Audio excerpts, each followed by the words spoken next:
Nesta edição do Trabalho Legal, você vai ver. MPT visita abrigos de imigrantes venezuelanos na Paraíba e em Pernambuco. Vai conhecer as histórias de jovens aprendizes e saber como a aprendizagem abre caminhos seguros para o início da formação profissional. A entrevista no estúdio é sobre a atuação do MPT em defesa da lei de aprendizagem.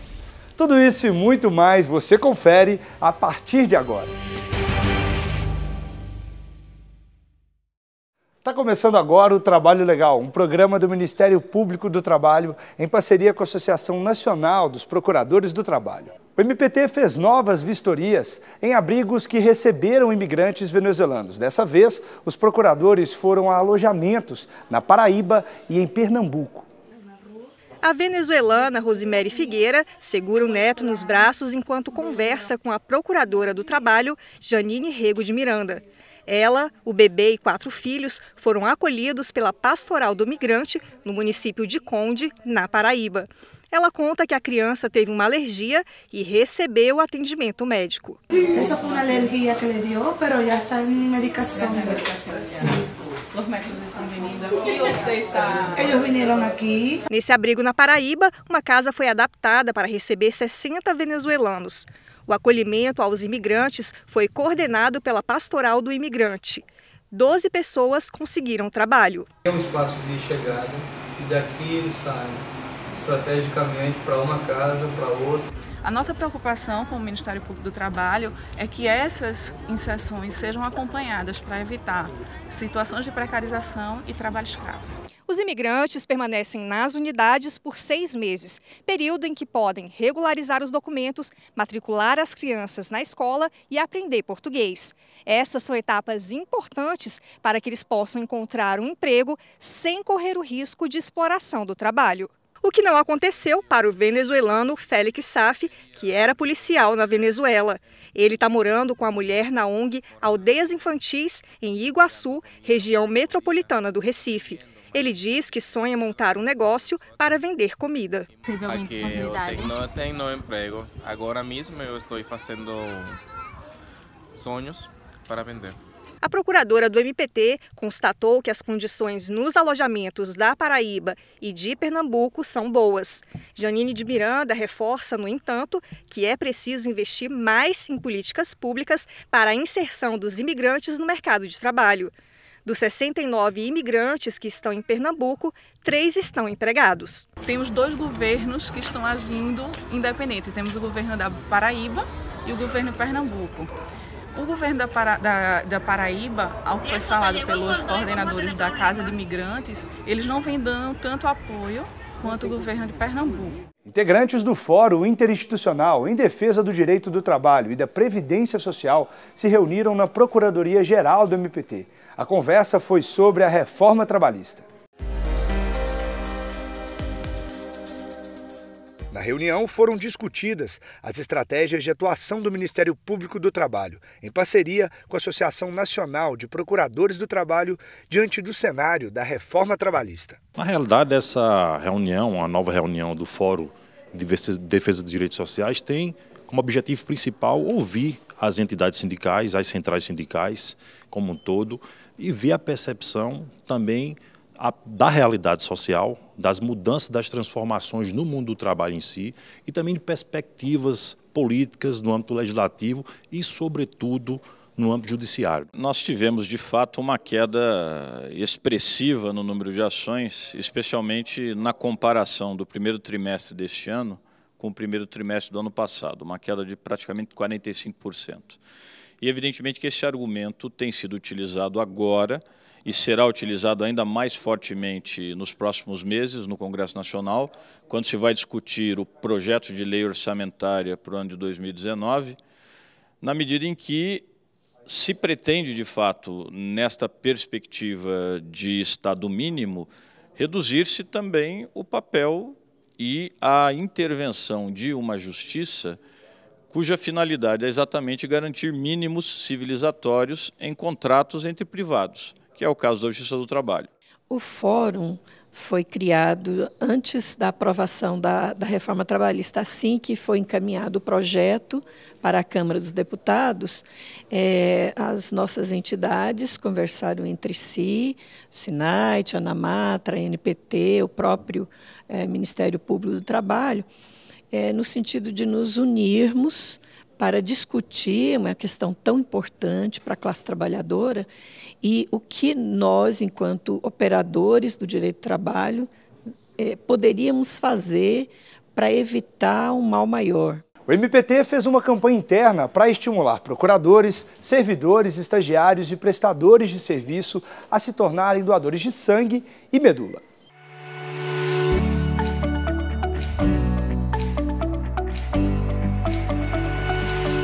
Parar parte da tarde de trabalho por um grande motivo. Essa tarde, para mim, foi uma realização. Amor, um ato de amor. A Procuradoria-Geral do Trabalho convidou procuradores, servidores, prestadores de serviços terceirizados e estagiários para doarem sangue e medula na Fundação Hemocentro de Brasília. A ideia da promoção foi de criar uma oportunidade para os servidores, os terceirizados, estagiários, os membros da instituição de se doarem, porque às vezes a pessoa não tem nem o conhecimento. Então o Hemocentro faz um trabalho fantástico. Nós já tivemos mais de 120 doadores. A receptividade foi impressionante. Essa turma aceitou o convite. Para o servidor Roberto Sheldon, foi a oportunidade de realizar um projeto antigo. Sempre tive vontade de doar sangue. Então, essa campanha foi muito legal porque, ou seja, dentro do trabalho, né, a gente só precisou sair um pouquinho da nossa sala. Estou vindo de coração aberto mesmo, com vontade de ajudar o próximo. Eu pretendo ser um doador frequente. Gleice Silva também só esperava um incentivo. Essa campanha vinda diretamente da PGT para nós foi muito bacana, né? E assim, nos acendeu aquele ato, né, de querer doar. Um ônibus do Hemocentro levou os voluntários ao Hemocentro. Lá, cada doador passou pelas etapas de triagem e alimentação até chegar à coleta. Está bem rápido, é bem agilizado, né, o atendimento. A doação de sangue, ela não prejudica em nada a saúde do doador. Não há risco para ele. Para doar sangue é preciso ter entre 16 e 69 anos, pesar mais que 51 quilos e não fazer uso regular de remédios. Também não é permitido ingerir bebida alcoólica nas 12 horas anteriores à doação, nem fumar até 2 horas antes da coleta. E uma recomendação: o doador deve beber muita água. Tudo certo para o Roberto. Missão cumprida, realizado. Essa foi a primeira campanha, o lançamento foi aqui em Brasília, na PGT, mas a ideia é que ela ocorra em todas as regionais, nos municípios.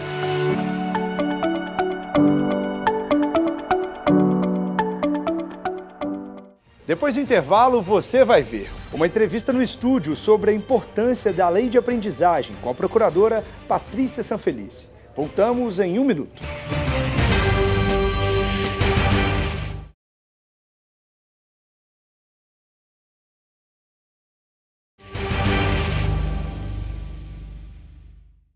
A aprendizagem é uma forma segura de jovens e adolescentes entrarem no mercado de trabalho. A gente vai conhecer agora histórias de sucesso e superação de jovens aprendizes de várias cidades do Brasil. Os depoimentos são parte de um documentário produzido pelo Tribunal Superior do Trabalho.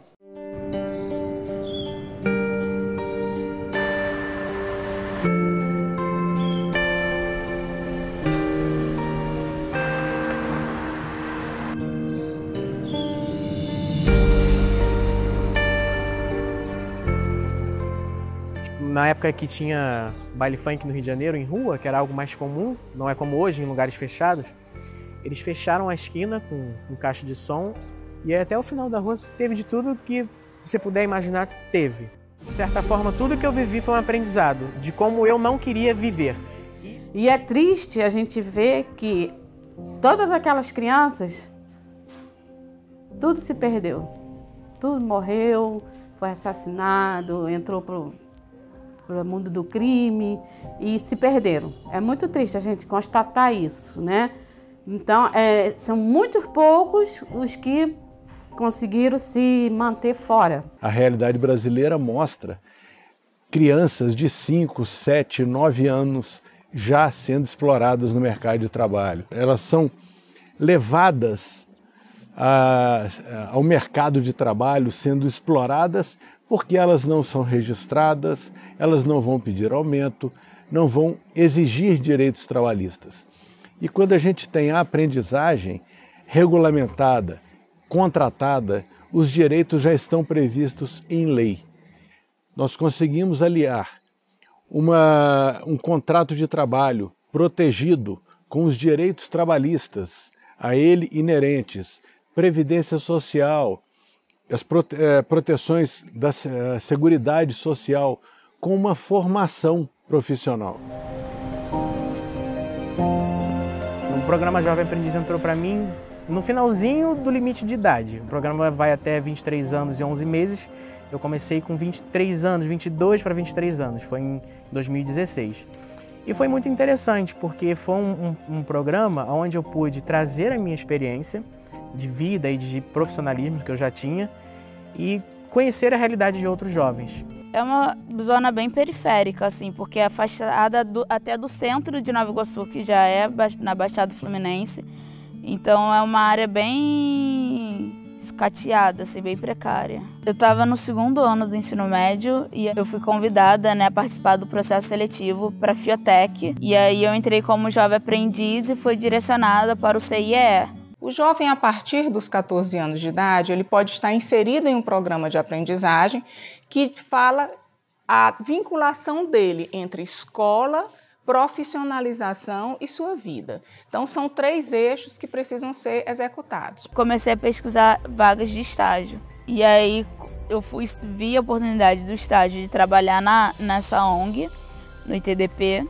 Fui trabalhar no ITDP e estou trabalhando lá já há 1 ano e 2 meses. E recentemente, tem 2 meses, eu fui contratada como assistente de comunicação. Meus pais sempre foi do campo. Minha mãe, ela vem de Minas Gerais, pousou aqui na Bahia, trabalhando em fazenda. Meu pai teve a propriedadezinha lá. Fui para a roça, já fui ter o contato do avô, de correr boi, de pegar bicho de porco. Eu já venho de uma família que mexe com agricultura. Que meus pais sempre me apoiaram e me incentivaram a estudar. Se eu quero ser alguém na vida, eles sempre me falam. Eu penso em sair do país, explorar a agricultura de outros países para ter uma experiência. Cada dia eu aprendo alguma coisa nova e estou crescendo realmente bastante. É uma experiência muito legal. Eu fiz amizade, conheci pessoas da Alemanha, dos Estados Unidos, México, República Tcheca, África do Sul, Coreia, China. Meu pai ele é mineiro, né? Ele é de uma família simples, uma cidade muito pequena de Minas Gerais. E num determinado momento ele tentou vir para São Paulo para tentar a vida, para tentar buscar novas oportunidades. Eu entrei através do programa de aprendizagem do Senai. Hoje a minha área de atuação é a área de desenvolvimento de pessoas em recursos humanos, então eu cuido dos programas de desenvolvimento pessoal para a organização, incluindo o programa de aprendizagem, né, o que me deixa muito orgulhoso, né? Eu sou o primeiro gestor do programa de aprendizagem que é ex-aluno da escola. Esse jovem, ao sair, vai estar muito melhor formado para, no futuro, poder desenvolver bem a sua atuação. Quando nós falamos de aprendizagem, nós não estamos falando do presente. Nós estamos falando do futuro do Brasil. Nós estamos falando de jovens que irão acessar o mercado de trabalho hoje para serem os líderes, para serem os políticos, os juízes, os procuradores, para serem os administradores do futuro. Eu sonho para o meu futuro é ser um cara, ser um profissional, ser um homem de valor, ser um homem digno, de respeito. Eu tenho certeza que eu vou sair daqui preparada para o mercado. Eu vou ser como uma profissional pronta e ter certeza de que eu vou fazer um bom trabalho. Você não é um sujeito que está pronto para o mundo, né? O mundo vai te moldando e todo mundo que passa pela sua vida é um processo de aprendizagem. Essa aprendizagem toda me mostrou é uma perspectiva muito legal, um caminho que eu quero seguir. E ela fez eu ter certeza que eu ainda tenho muitas coisas para aprender. Eu sempre digo, e levo isso para a minha vida, que nós temos a capacidade de nos construirmos nas desconstruções. Ou me torno vítima daquilo que eu passei, ou me construo como uma pessoa melhor e ajudo a melhorar outras pessoas.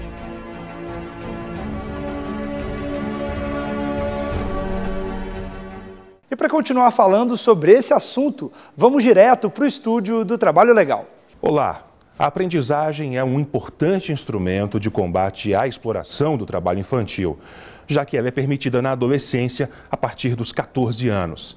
Ela também ajuda a prevenir a criminalidade, uma vez que beneficia e amplia as opções de vida para jovens entre 14 e 18 anos em cumprimento de medidas socioeducativas. Para falar sobre esse assunto, já está aqui no estúdio a Coordenadora Nacional de Combate à Exploração do Trabalho Infantil, a Cor de Infância do MPT, Patrícia Sanfelice. Seja bem-vinda, procuradora. Muito obrigada. A cota de aprendizagem é o percentual de 5% a 15% das vagas de emprego que as empresas devem destinar a jovens aprendizes entre 14 e 24 anos. No entanto, dados de junho deste ano do Cadastro Geral de Empregados e Desempregados mostram que há um déficit de cerca de 580 mil vagas nas empresas que deveriam ser preenchidas por aprendizes. Você confere agora o que o MPT tem feito para que as empresas cumpram essa cota.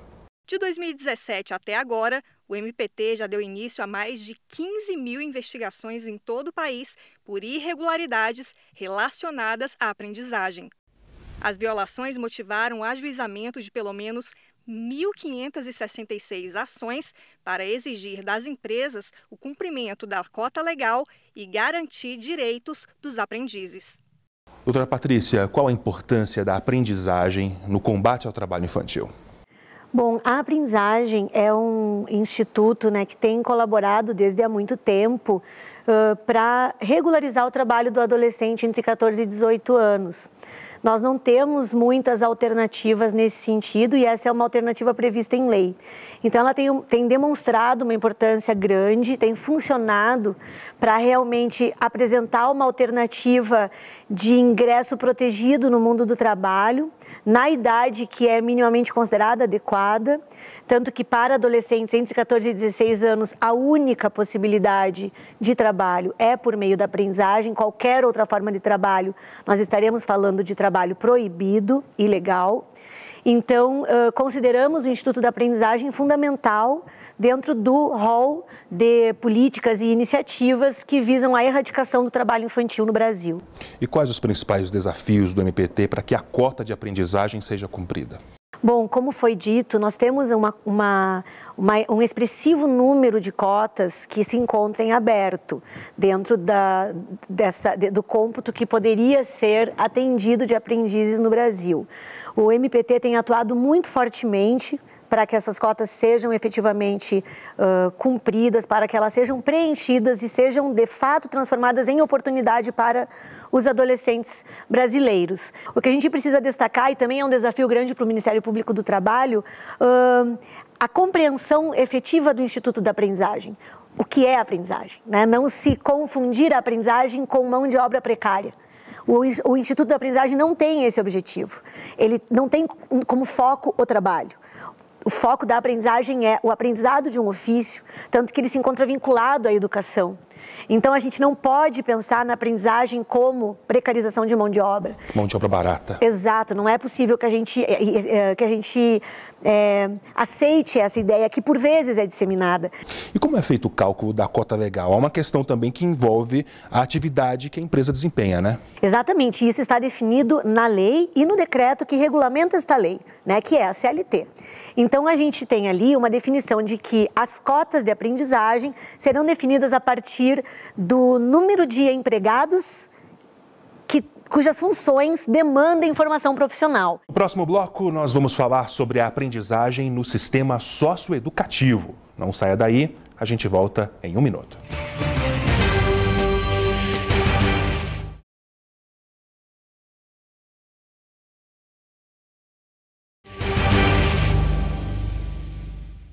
Estamos de volta com a procuradora Patrícia Sanfelice, titular da Cor de Infância do MPT.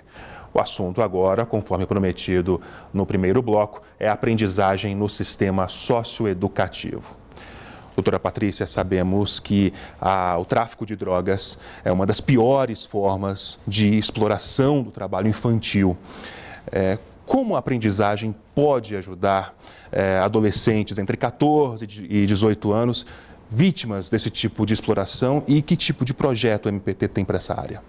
Bom, é muito bom que tenha sido feita essa referência, porque realmente o tráfico de entorpecentes e o aliciamento da criança e do adolescente para o tráfico é uma das piores formas de trabalho infantil. Isso está reconhecido também em lei, em decreto, decorre de uma normativa internacional e, infelizmente, nós temos na sociedade ainda uma dificuldade grande de perceber essa situação como uma violência contra a criança e o adolescente. Acho que a gente tem que ter isso muito presente. A criança e o adolescente, eles não fazem essa opção livre. Eles não têm liberdade de consentimento.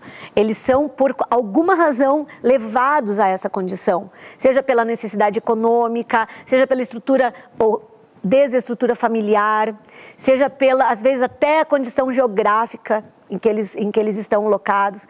Então, existe sempre uma razão, não é uma escolha livre da criança e do adolescente. Uma questão de falta de oportunidade. Né? Exato, e muitas vezes de necessidade. E a gente precisa apresentar uma alternativa para atender a necessidade desse jovem, atender a necessidade desse adolescente. E a aprendizagem se apresenta como uma alternativa que tem apresentado resultados, que tem demonstrado ser efetiva, ser eficaz. Nós temos iniciativas desse tipo em vários estados da federação, com a participação do Ministério Público do Trabalho, dos tribunais regionais do trabalho, do Ministério Público Estadual. Geralmente, quando o sistema de justiça se une em torno disso, o resultado é muito positivo. Temos resultados nesse sentido no Rio Grande do Sul, temos no Rio de Janeiro, temos no Mato Grosso do Sul, na Bahia, para dizer alguns que me ocorrem agora. Como a senhora disse, há vários projetos, ações do MPT pelo Brasil inteiro. Quais serão os próximos passos agora? Intensificar ainda mais esses projetos, fazer com que eles se solidifiquem para que a gente possa estendê-los a outras unidades da federação, buscar sempre a integração interinstitucional, que é fundamental no enfrentamento dessa questão. E como o descumprimento da cota legal de aprendizes pode ser denunciado? Pode ser denunciado pelos sites das Procuradorias Regionais do Trabalho, não é? Que estão abertos ao acesso de qualquer pessoa. O link é muito fácil e intuitivo para se fazer a denúncia.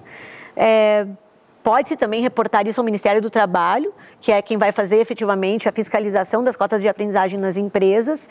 Enfim, canais de denúncia existem muitos e é muito importante que isso chegue ao conhecimento dos órgãos públicos para que nós possamos efetivamente agir diante do descumprimento da cota. É importante lembrar que a denúncia pode ser feita de forma sigilosa. Sim, pode ser feita de forma até mesmo anônima, né, pelos nossos formulários de denúncia. Doutora Patrícia, muito obrigado pela entrevista. Eu agradeço a oportunidade de falar sobre esse importante instrumento que nós temos. Dúvidas ou sugestões podem ser enviadas para trabalholegal.pautas@gmail.com. Fique agora com a nossa dica de leitura.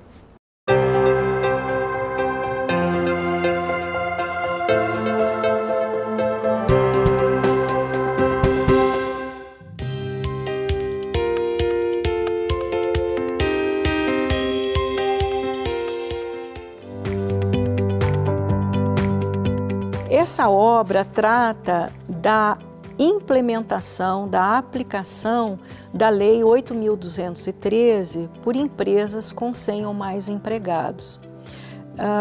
Trata também das questões de acessibilidade, saúde e segurança dentro das empresas e a discussão de casos bem-sucedidos nas empresas e que elevaram a condição desse trabalhador dentro da empresa.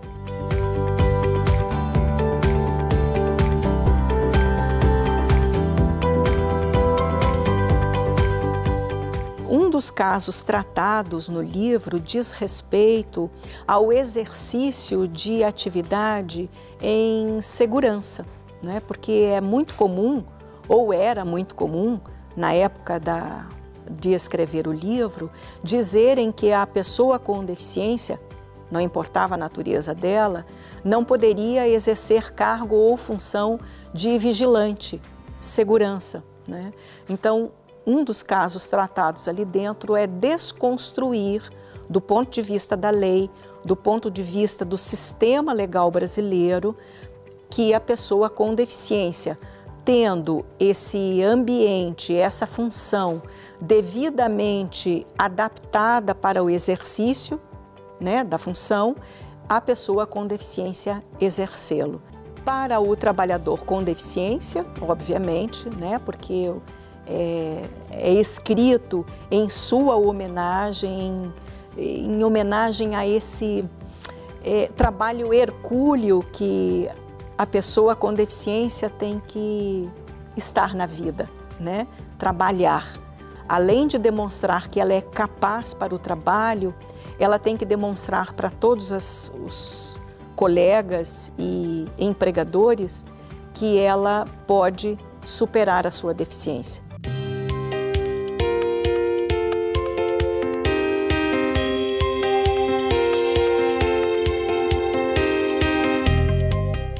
Antes de encerrar, lembro que a sua contribuição é muito importante para a gente. Por isso, sugestões de reportagens podem ser enviadas para trabalholegal.pautas@gmail.com. Agora, para ficar por dentro das atuações do Ministério Público do Trabalho, basta acessar o portal www.mpt.mp.br e também as nossas redes sociais. Obrigado pela audiência e nos vemos na semana que vem. Tchau!